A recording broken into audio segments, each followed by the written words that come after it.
Hello everyone, ఇలాంటి videos మీకు ముందుగా కావాలి అనుకుంటే మా ఛానల్ని సబ్స్క్రైబ్ చేసుకుని పక్కనే ఉన్న బెల్ ఐకాన్ని క్లిక్ చేయండి. అప్కమింగ్ రివ్యూలోకి వెళ్ళిపోదాం. చామంతి అండ్ శివయ్య ఇద్దరు రోడ్పై నడుచుకుంటూ వస్తూ ఉంటే గుణ శివయ్య వైపు చూస్తూ ఉంటాడు. మా డాడీ త్రిపాఠి ఒక హత్య చేశారు.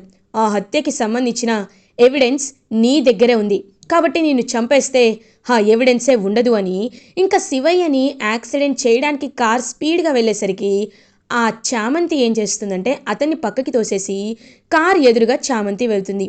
పాపం చామంతి తలకి చాలా బలమైన గాయం తగులుతుంది.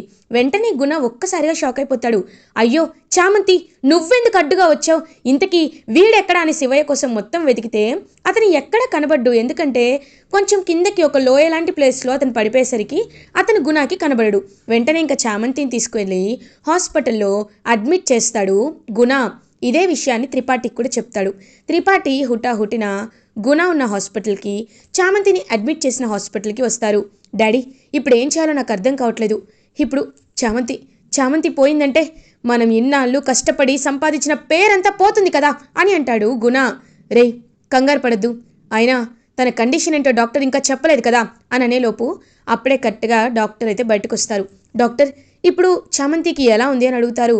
చూడండి, ఆవిడకి తలకి బలమైన గాయం తగలడం వల్ల బ్రెయిన్లో ఉన్న బ్లడ్ అనేది క్లాట్ అయింది. బ్లడ్ క్లాట్ అవ్వడం వల్ల ఇప్పుడు తన కండిషన్ చాలా క్రిటికల్గా ఉంది అండ్ తను కోమాలోకి కూడా వెళ్ళిపోయింది అని చెప్పడంతో ఒక్కసారిగా గుణ అయితే షాక్లో ఉండిపోతాడు. ఇంకా వెంటనే త్రిపాఠి, రేయ్ గుణ, ముందు రోజాకి కాల్ చేసి రమ్మని చెప్పు. ఎందుకంటే ఆ ఇంట్లో మనకి సపోర్ట్గా ఉండే ఒక్క క్యాండిడేట్ తనే కదా, తనకు కాల్ చేయనంటారు. వెంటనే గుణ రోజాకి కాల్ చేస్తాడు. హలో, ఏంటి, ఎందుకు కాల్ చేసావు? అయినా మొన్న ప్లాన్ అంతా ఫ్లాప్ అయ్యేలా చేసి ఇప్పుడు మళ్ళీ ఎందుకు కాల్ చేస్తున్నావు అని అడుగుతారు. హలో రోజా గారు, ముందు నేను చెప్పేది వినండి. చామంతికి యాక్సిడెంట్ అయింది. చామంతిని హాస్పిటల్లో జాయిన్ చేశాను. తను ప్రాణాపాయ స్థితిలో ఉంది అని అంటాడు. ఒక్కసారిగా షాక్ అయిపోతుంది రోజా. ఏంటి, హాస్పిటల్లో ఉందా? నేను ఇప్పుడే వస్తున్నాను అని బయలుదేరుతాడు. బయలుదేరి వచ్చి చూసేలోపు ఇంకా అలా గుణ అండ్ త్రిపాఠి ఒక ప్లాన్ వేసుకుంటారు. ఇప్పుడు ఎలాగో తను పైకి పోయే అమ్మాయే కదా, అలాంటప్పుడు ఇది బ్రతికుండడం కంటే ఇది పోతేనే మనకి ఎక్కువగా లాభం ఉంటుంది. ఎందుకంటే ఆ శివయ్య గారికి సంబంధించిన ఎవిడెన్స్ అన్ని చామంతి దగ్గర ఉన్నాయి. అందుకే చామంతిని పైకి పంపించేయడమే కరెక్ట్ అని త్రిపాఠి అండ్ గుణ ప్లాన్ వేసుకుంటారు. కానీ నాన్న, ఇది హాస్పిటల్ కదా అండ్ డాక్టర్ లోపల ట్రీట్మెంట్ ఇస్తున్నారు. వాళ్ళ ఎవరికి తెలియకుండా మనం పైకి పంపించాలి అని అంటారు. ఖచ్చితంగా రా, వాళ్ళు ట్రీట్మెంట్ చేయని తర్వాత వెళ్దామని చెప్పి గుణ త్రిపాఠి ఇద్దరు వెయిట్ చేస్తూ ఉంటారు. ఇది ఇలా ఉండగా ప్రేమ్ అటు ఇటు తిరుగుతూ ఆలోచిస్తూ అసలు చామ్ ఎక్కడా, ఏంటి చామంతి కనిపించడం లేదు, ఇంతసేపు ఆ వెజిటేబుల్స్ కని వెతుకుతాడు. వెళ్ళే రూట్లో చూస్తాడు. ఫోన్ చూస్తే స్విచ్ ఆఫ్ వస్తుంది.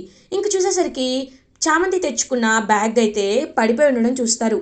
ఇదేంటి బ్యాగ్ పడిపోయింది, ఏమైంది అని చెప్పి పాపం చుట్టూ చూసేసరికి ఇంకొక పెద్ద రాయికైతే బ్లడ్ మార్క్స్ అయితే కనబడతాయి.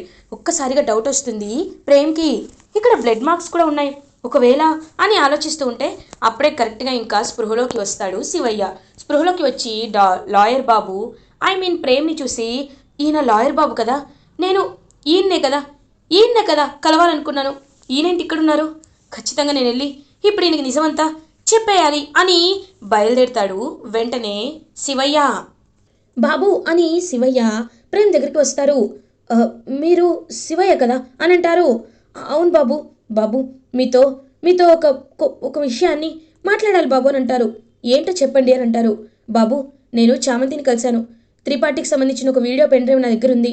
నన్ను ఆ త్రిపాఠి వాళ్ళు చంపాలనుకుంటే అప్పుడు నన్ను చామంతినే కాపాడింది బాబు. ఇప్పుడు ఆ అమ్మాయిని ఎవరు యాక్సిడెంట్ చేశారు. ఆ అమ్మాయిని ఎక్కడికి తీసుకెళ్లారో కూడా నాకు తెలియదు బాబు అనేసరికి ఒక్కసారిగా షాక్ అయిపోతాడు ప్రేమ్. అంటే తన్ని కిడ్నాప్ చేశారా అని అడుగుతారు. ఏమో బాబు, అదంతా నాకు తెలియటం లేదు అనేసరికి ఇంకా ప్రేమ్ అయితే ముందు దగ్గరలో ఉన్న హాస్పిటల్స్ని వెతకాలి, రండి వెళ్దామని చెప్పి ఇంకా హాస్పిటల్ వెతకడానికి బయలుదేరుతాడు. అప్పుడే కరెక్ట్గా ఇంకా అలా వెళ్తుంటే రోజా కూడా కనబడుతుంది ప్రేమ్కి. ఇదేంటి, వదిన గారు ఇటువైపుగా వస్తున్నారు, ఒకవేళ చామంతికి యాక్సిడెంట్ అయిందని వదినకి తెలుసా అని ఇంకా అలా రోజానే ఫాలో అవుతాడు ప్రేమ్. రోజా ఏంటంటే కరెక్ట్గా హాస్పిటల్ దగ్గర ఆగుతుంది. హాస్పిటల్ దగ్గర ఆగేసరికి అప్పుడు అర్థమవుతుందనమాట వెంటనే ప్రేమ్కి. అంటే రోజా ఖచ్చితంగా ఇక్కడే వదిన గారు ఇక్కడికే వచ్చారు, చామంతి ఇక్కడే ఉండుంటుంది అని ఇంకా అలా బ్యాక్ డోర్ నుండి బయలుదేరి చామంతి వార్డ్ నెంబర్ కనుక్కొని అక్కడికి వెళ్తాడు ప్రేమ్. కరెక్ట్గా అప్పుడే గుణ అండ్ త్రిపాఠి ఇద్దరు కలిసి ఇదిగో ట్రీట్మెంట్ అయిపోయింది, డాక్టర్లు వెళ్ళిపోయారు, ఇప్పుడు ఎవరూ లేరు కాబట్టి ఈ చామంతి ప్రాణాలు తీసేద్దాం, ఆక్సిజన్ మాస్క్ తీసేద్దాం అని చెప్పి ఇంకా అలా మాస్క్ని అయితే తీసేస్తాడు త్రిపాఠి. తీసేసేసరికి పాపం ఒక్కసారిగా కొట్టుమిట్టాడుతూ ఉంటుంది చామంతి. ఊపిరి గట్టిగా గట్టిగా తీసుకొని కరెక్ట్గా అలా ప్రాణాలతో తను ఊపిరి వదిలేసేసరికి వెంటనే ఒక చెయ్యి వచ్చి మాస్క్ పెడుతుంది. ఎవరో కాదు, ప్రేమ్ని చూసి ఒక్కసారిగా గుణ అండ్ త్రిపాఠి ఇద్దరు షాక్ అయిపోతారు. వెంటనే ప్రేమ్ గుణ చెంప పగల కొడతాడు. ఛీ దుర్మార్గుడా, దుష్టుడా, ఎందుకురా చామంతిని యాక్సిడెంట్ చేశావు అని గట్టిగా అడుగుతాడు. నేనెక్కడ చేశాను సార్, మీరు నన్ను అంటారండి. ఏయ్ నోరుమొయ్, ఇంకొక్క మాట మాట్లాడావో చంపేస్తా. ఏమనుకుంటున్నావు, ఎవరు లేరనుకుంటున్నావా? చామంతిని చంపేస్తే ఎవరికి తెలియదు అనుకుంటున్నావా? నేనున్నా, చామంతి కోసం నేనున్నా. ఇంకొక్క చెయ్యి చామంతి మీద పడిందో మర్యాదగా ఉండదు. చామ్ అని ఇంక చామంతి వైపు పాపం చూస్తూ ఉంటాడు ప్రేమ్. చామంతి ఏమో అలా ఇంకా లైక్ కొంచెం కూడా స్టేబిలైజ్ లేకుండా అలా ఇంకా సైలెంట్గా పడి ఉంటుంది. అప్పుడే డాక్టర్ వస్తారు. డాక్టర్ చామంతికి ఎలా ఉంది అని అంటారు. బాబు, ఆవిడ బ్రెయిన్లో చాలా బ్లడ్ క్లాట్ అయ్యి కోమాలోకి వెళ్ళిపోయారు, కాబట్టి ఆవిడ కోమా నుండి ఎప్పుడు బయటికి వస్తుంది అనేది చెప్పలేం మనం. ఈ ఒక రోజులో రావచ్చు, సంవత్సరంలో రావచ్చు, లేకపోతే ఎన్నేళ్ళైనా పట్టొచ్చు. అది డిపెండెంట్ ఆన్ తన బిహేవియర్. తనకి దగ్గరుండి అందరూ ప్రేమగా చూసుకుంటే తను హ్యాపీగా కాస్త త్వరగా రీచ్ అయ్యే అవకాశం ఉంది, లేదు అంటే లేదు అని చెప్తారు. డాక్టర్ ఏం పర్లేదు, తను నేను బాగా చూసుకుంటాను అని ఇంకా ఖచ్చితంగా ప్రేమ అయితే పాపం చామంతిని చూసుకోవాలనుకుంటాడు. వెనక్కి తిరిగి చూసేసరికి అక్కడ రోజా కనబడుతుంది. ఇది పైకి పోతే బాగుండు అనుకున్నాను, కానీ చూడు ఎలా జరిగిందో. ఈ ప్రేమ ఒకడు ఎప్పుడు ఏ ప్రమాదం జరిగినా ఇలాగే వచ్చేస్తాడు, ఛీ అని ఇంకా అలా అక్కడి నుండి అయితే వెళ్ళిపోతుంది రోజా. ఏంటి రోజా గారు వెళ్ళిపోతున్నారు అని అడుగుతాడు ప్రేమ్. వెళ్ళిపోకపోతే ఏం చేయమంటావు ప్రేమ్, నేనే ఇంటికి తీసుకురావాలనుకున్నాను, కానీ నువ్వే తీసుకొచ్చావు కదా, ఇంక ప్రాబ్లం ఏంటి, వెళ్తాను అని అక్కడి నుండి అయితే వెళ్ళిపోతుంది రోజా. ఇంకా అలా చామంతిని డిశ్చార్జ్ చేసి ప్రేమ్ ఇంటికి తీసుకొస్తాడు. చామంతిని చూడగానే ఒక్కసారిగా షాక్ అయిపోతామట పాపం చంద్రిక. బాబు ఏమైంది బాబు, ఏంటిదంతా అని అడుగుతారు. చామ్కి యాక్సిడెంట్ అయింది, చామ్ దగ్గరే ఆ పెన్ డ్రైవ్ అనేది ఉండాలంట, చామ్ని వాడు యాక్సిడెంట్ చేసేసాడని జరిగిందంతా హర్షవర్ధన్, రమాదేవి, రోజా, అరుణ్ అందరి ముందు, రమాదేవి అందరి ముందు బయటపడతారు హర్షవర్ధన్ ముందు. ఒక్కసారిగా హర్షవర్ధన్ షాక్ అయిపోతారు. ఏంటి నిజమా, గుణ చామంతిని యాక్సిడెంట్ చేశాడా, గుణ చామంతిని చంపేయాలని కూడా అనుకున్నాడా, ఇది తప్పు కదా అని అంటారు. డాడీ మీకు తెలియదు నాన్న, వాళ్ళు ఎంత దుర్మార్గులో, వాళ్ళ గురించి అప్పటికి చామంతి చెప్తూనే ఉంది, కానీ చామంతి ఎందుకు గుణాన్ని పెళ్లి చేసుకోవాలనుకుందో నాకు కూడా తెలీదు, ఖచ్చితంగా గుణానే ఏదో విషయంలో బెదిరించుంటాడు డాడీ అని అంటారు ప్రేమ్. రేయ్ చామంతి దగ్గర పెన్ డ్రైవ్ ఉందన్నావు కదా, ఎక్కడ అని అడుగుతారు. వెంటనే ఇంకా చామంతి డ్రాలో వెతికితే అంతా పెన్ డ్రైవ్ అయితే కనబడుతుంది. ఆ పెన్ డ్రైవ్ని ఇన్సర్ట్ చేసి చూసేసరికి అందులో క్లియర్గా త్రిపాఠి ఒకరిని హత్య చేసిన వీడియో అయితే ఉంటుంది. ఇంకా హర్షవర్ధన్కి చాలా కోపం వస్తుంది. రే ప్రేమ్, ఇలాంటి దుర్మార్గులు బయట ఉండకూడదురా, జైల్లోనే ఉండాలి, వాళ్ళని జైలుకి పంపించరా అని చెప్పి ఇంకా వీడియోని సబ్మిట్ చేసి పోలీస్ స్టేషన్లో త్రిపాఠి అండ్ గుణాని అరెస్ట్ చేయిస్తారు. కోర్టులో చాలా క్లియర్గా మొత్తం కోర్టులో ఆ సబ్మిట్ కూడా ప్రూఫ్స్ అన్నీ సబ్మిట్ చేసి కోర్టులో త్రిపాఠికి అండ్ గుణకి జైలు శిక్ష పడేలా చేస్తాడు ప్రేమ్. పాపం చామంతి మాత్రం కోమాలోనే ఉంటుంది.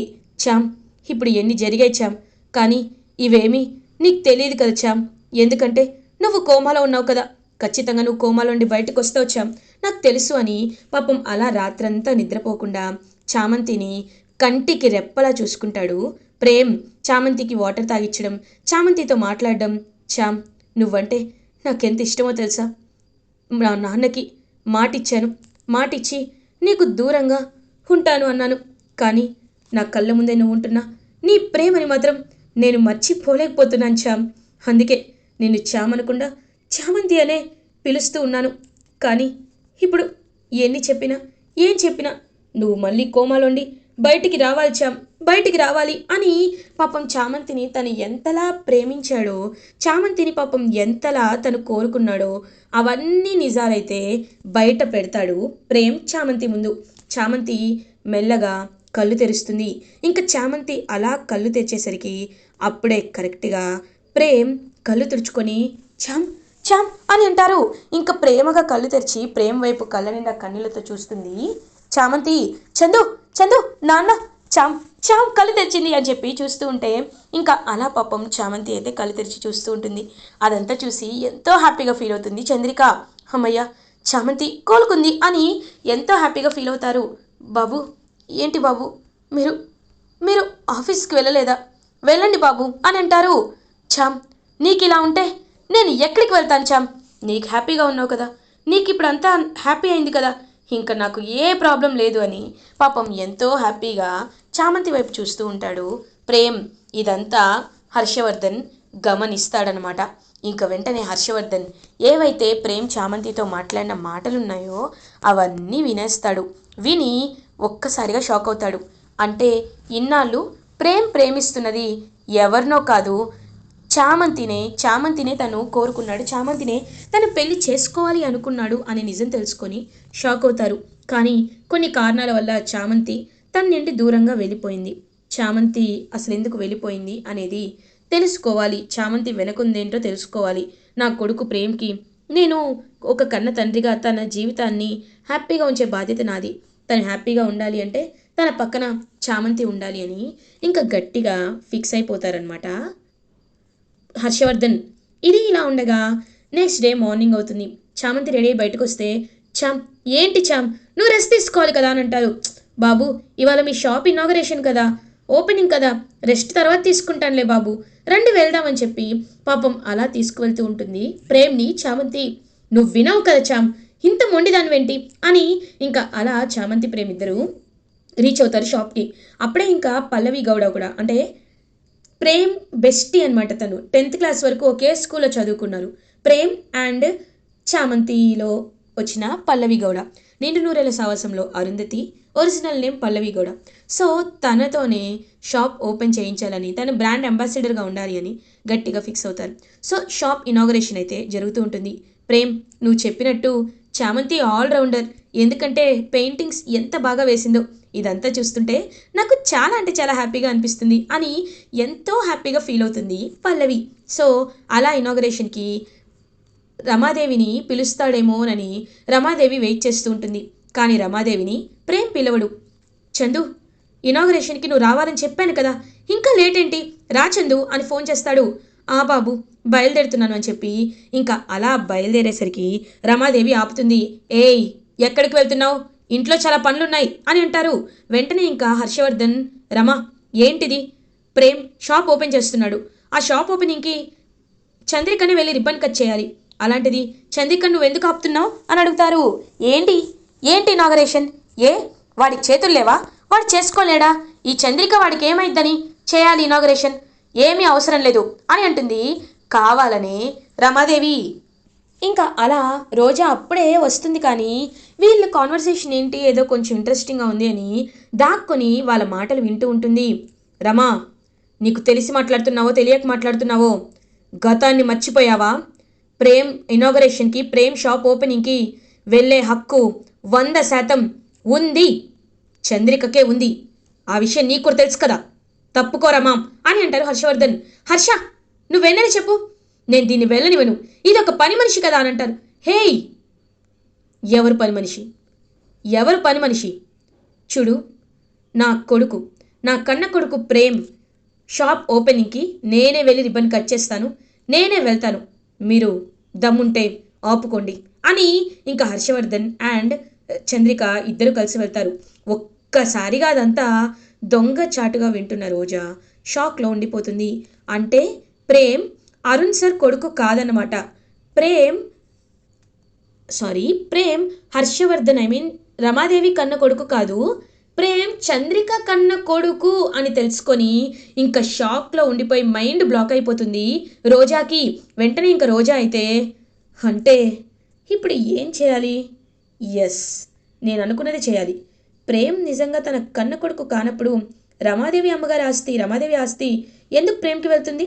వెళ్ళదు కదా, వెళ్ళే ఛాన్స్ లేదు కదా అని ఆలోచిస్తూ ఉంటారు.